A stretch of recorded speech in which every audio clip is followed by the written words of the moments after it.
Out at snow-covered roads all over the place, and it's coming down heavy right now.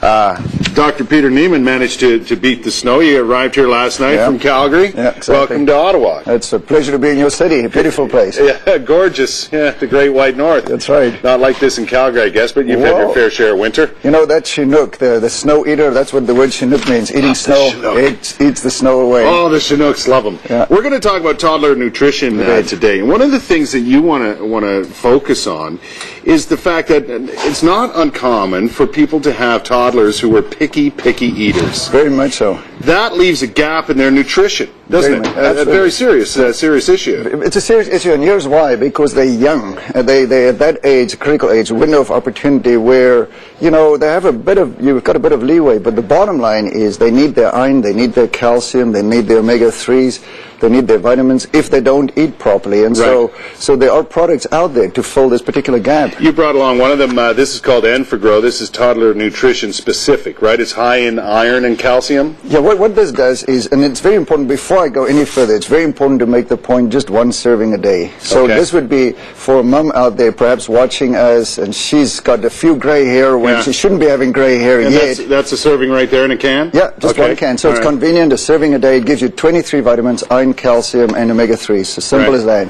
Right. So that's one way to fill the gap.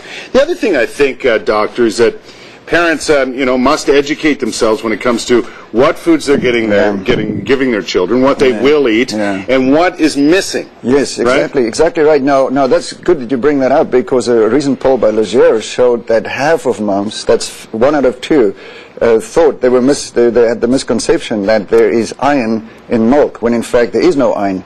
So that's in a problem. Milk at all. That is a problem. So that's one gap. The other gap, too, is parents are busy. And the next gap is that Canada's Food Guide doesn't have the information for kids under the age 2. Where do parents get that information? Where do they garner the knowledge that will enable them to make sure their kids are getting the proper nutrition? Well, it's very important to go to a doctor. That's important. And most doctors can give you sort of a bit of a head start. It's very important to go to books, too. But the thing I like more and more are websites. And the reason is that it's so easy to get to.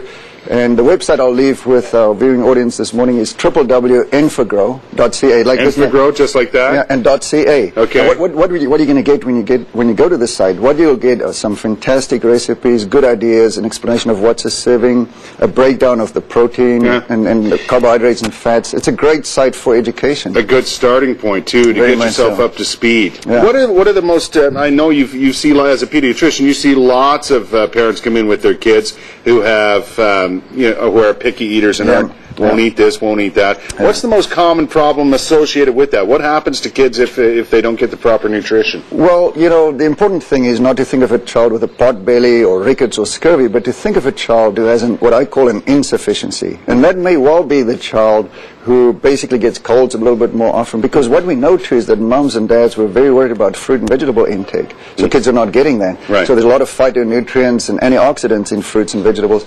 And if kids are not getting that, they get constipated, they get abdominal pain, a number of things that can... Lethargic, they're not a lot of energy sometimes. I think maybe the hair is not as shiny and the teeth not as bright. You know what? And people might laugh at that, but you look at a child's hair, which is so pure and clean. Yes. If it's not got that shine and that sheen to it, or their teeth are not looking as good as, there might be some issue there. Well, absolutely. And the other thing too that's so important, on a day like today, I can make this point, because I know people can go to this website today because maybe they're stuck indoors, they can't get to their doctor. They don't want to go outside. But the other thing that people are not getting on a day like today is vitamin D. Really? Yeah, because we're so far north. Yeah, no sunshine. And so that's another deficiency that may happen. And you can get supplements, vitamins, that sort of thing. Yeah, the neat thing here is we're not asking parents to make major changes, just a minor shift.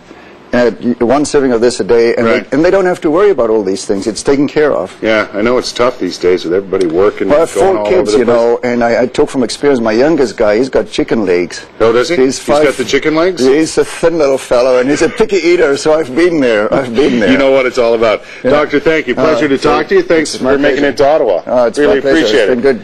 Hope you don't get stuck here too long. No, I'm an optimist. I think we're going to be, if we can't fly, we walk. Exactly. Check your flights today, by the way, if you've got some travel plans today. Could be some issues there.